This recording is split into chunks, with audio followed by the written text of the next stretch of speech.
Hey Tubies, it's Psychic Bob. Well, it is so awesome to be with you.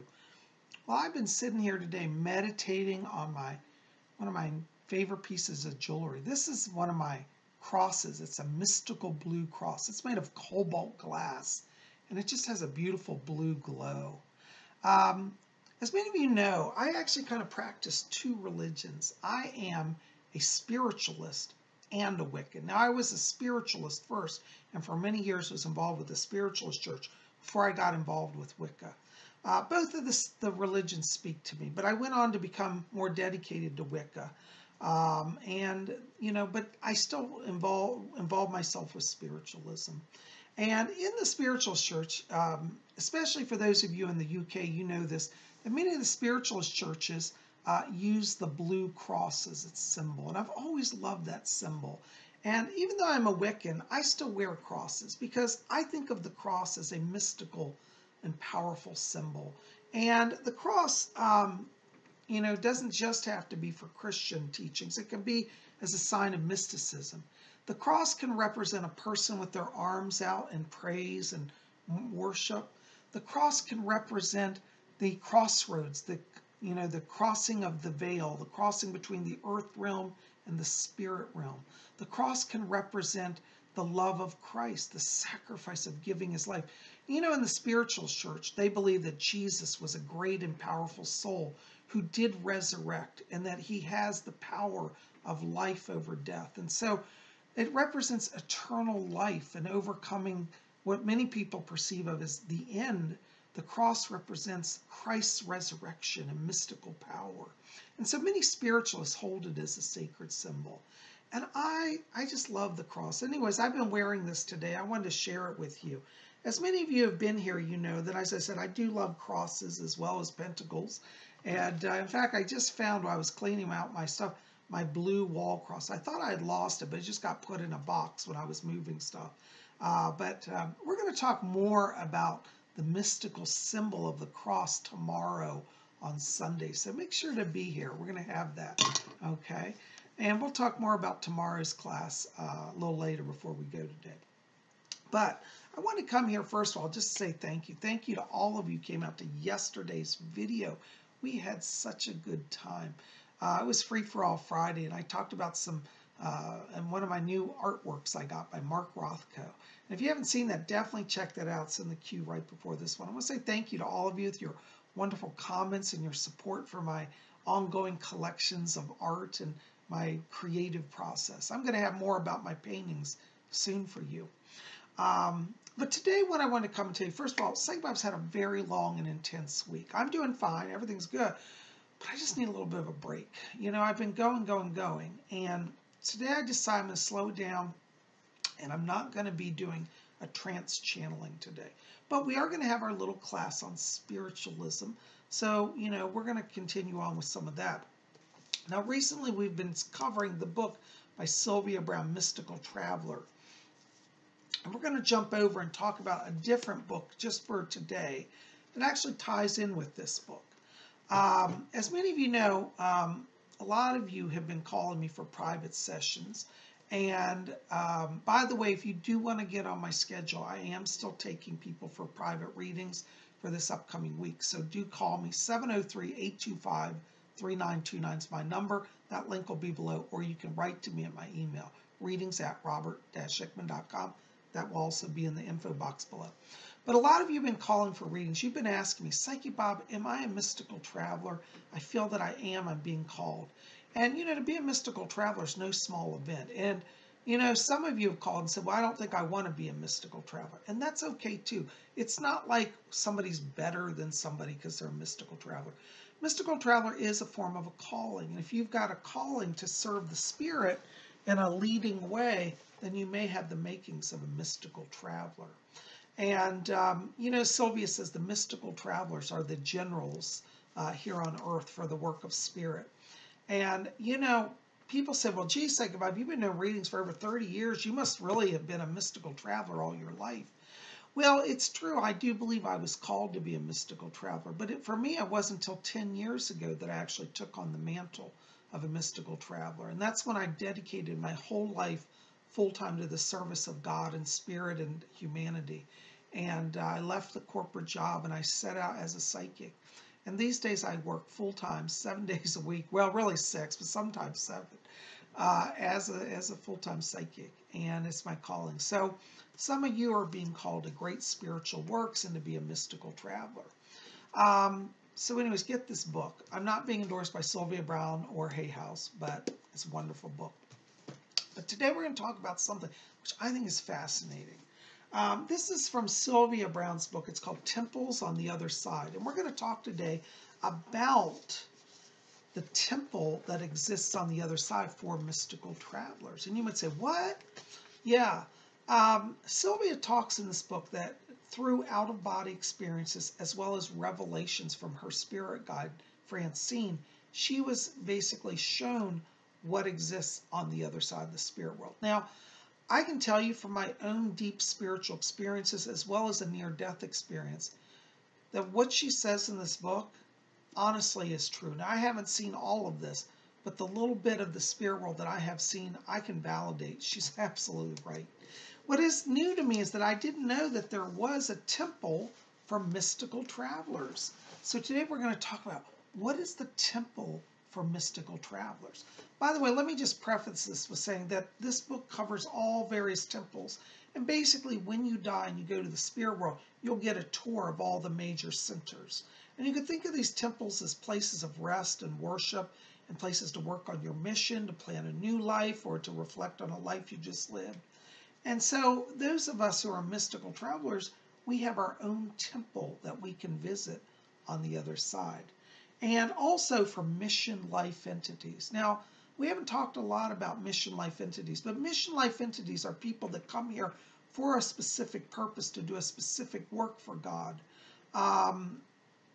Mission life entities are usually we call them the unsung heroes, the people in the background who are making things happen to help the world. These are the people, for example, who work in hospice care. A lot of those are mission life entities. A lot of people stay up all night praying for the world and for prayers. And I knew this one lady when she used to pray the rosary, like, almost 24 hours a day. These are people who are mission life entities. They're doing the work for spirit. They're not necessarily seen. But they also share in the temple of the mystical traveler. There's one temple for both of them. And the mystical travelers, as I said, are those of us who are also doing spiritual work, but we're kind of forced out in the public eye. We're a lot more in front of people. We're not hiding. We're kind of out there. And a lot of us mystical travelers, we take the beatings for everybody else. And Sylvia says that in this book. And I got to tell you, as somebody who's in the public eye, yeah, we get beaten up a lot of times. But you know what? We got the blessing to keep going. So I want to read a little bit about the temple on the other side. Okay, so just kind of settle down, listen, try to visualize this if you can, okay? The temple of mystical travelers and mission life entities is a fairly small building, and although it is Romanesque in design, it is fairly nondescript in comparison with some on the other side. In many ways, it is a reflection of those it honors, in the sense that a lot of mission life entities and mystical travelers don't always get the recognition they deserve. However, this hall is very beautiful. The columns are silvery rather than gold, as is the temple's door and interior. The walls even seem to give off a silvery light. And as its name implies, the purpose of this site is to help those who wish to become mystical travelers and mission life entities. Now, isn't that amazing? By the way, she has a picture here of some of the columns like you see around the temples. And I can tell you, as somebody who's been to the other side, it's absolutely true. The buildings there are majestic and beyond anything you can imagine. One of the things that Sylvia talks about earlier in this book is that, people say, well, why is everything on the other side Greco-Roman? How could that be? Well, Sylvia says we make the mistake of thinking that it's over there now. She said the truth is it actually started there and came here. She says that many of the souls in ancient Greece and ancient Rome who incarnated brought over their memories of the buildings on the other side and recreated them here. And you know, in the Spiritualist Church, we have a saying, as above, so below. As below, so above. And so really the temples that we see on earth, these majestic Greco-Roman temples, are really reflections of what we remember and what came over or was channeled through from over there. And I know that's to be true. You know, I live here in Washington, D.C., and sometimes I always think, gee, what a strange town for somebody like me to live in. You know, why did I end up here? You know, I was born here and lived here all my life. So, and I moved away and somehow ended up back here. But I really think it's that because I feel that deep connection to the other side, that, you know, when I go down into the city of Washington, D.C., any of you have been here, you know, there are a lot of, you know, federal buildings that are done literally like giant Roman and Greek temples. Every time I see them, I have this kind of haunted experience of feeling like I know it, I've been there, I've seen it. And Sylvia's book helps me to remember that I do know it because it comes from the other side. And if you ever go to DC, you'll understand what I'm saying. But what's really interesting in this book, she talks about all the different temples. There's so many different types. There's a spirit guide temple. There's a temple for life review. There's a temple of art. All of these temples. But she says that the temple for mystical travelers is a little smaller. Well, that doesn't surprise me because mystical travelers are a little fewer and far between, you know. And she says that the columns are silvery as well as the interior, and the walls have a reflective silver sheen about them. I believe this to be true as well because I know that in my times of deep meditation, I've had visions of silver column temples. And I think that I have seen some of the temples on the other side. So I think this is very accurate. And as she says that the temple, the purpose of the temple is to help those who wish to become mystical travelers and mission life entities. So, you know, if you're somebody, you're kind of on that fence now, and you're saying, you know, say, Bob, I really think I want to give my whole life to the Spirit and to the service of the Spirit, and you want to become a mystical traveler, if you're struggling with that, you might want to take some time in meditation and try to go to the temple. Just ask your spirit guide, say, take me to the temple of the mystical travelers and mission life entities. And then try to see if you can see it. As she described it here, it's got beautiful silver columns. It's got a silver door. The big doors that open are silver. And it's got silver walls inside, silver accoutrement. So it's a place with a soft silver sheen. You know, I kind of visualize it kind of like frosted silver. Have you ever seen they call it frosted silver? It's like not a shiny, glitzy. It's a soft, gentle silver. That's what I think it is.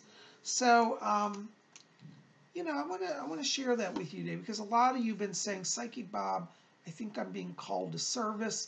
How do I get help? How do I know? How do I do that? Well, one of the things you do, you could have a reading with a psychic. I'm available if you want to talk about that.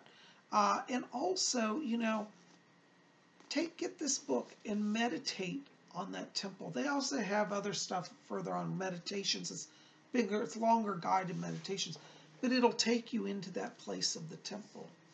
And ask for your spirit people to help you go to the temple. When you go to the temple, you know, you may meet an ascended master or a guide. You might meet Jesus there. You know, be open to that. And these people will give you the confirmation of your calling, whether you're to be a mission life entity or a mystical traveler. So there is help on the other side to get that information. Isn't that fascinating?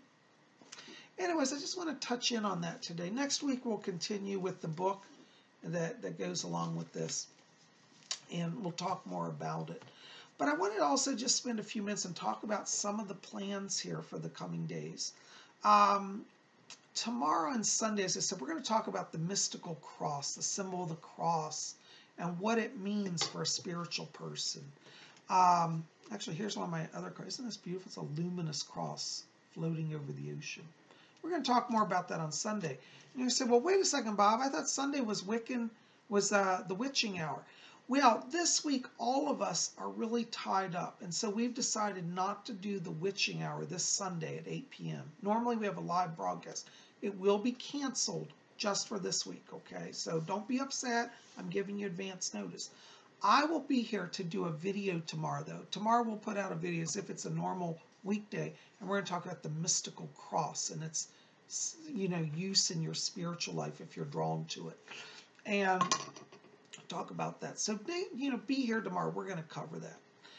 In the meantime, I want you guys just to spend some time today and just tune to the Spirit. Spend some time in meditation. Visualize light filling your body.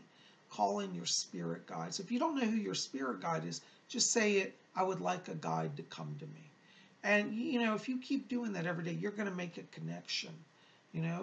Everybody has a guide. Anybody who's on earth, you've got a guide. I know somebody came for a reading recently. Said, "Say, Bob, I don't have a guide. I asked and I don't have a guide." I said, "No, you didn't ask properly."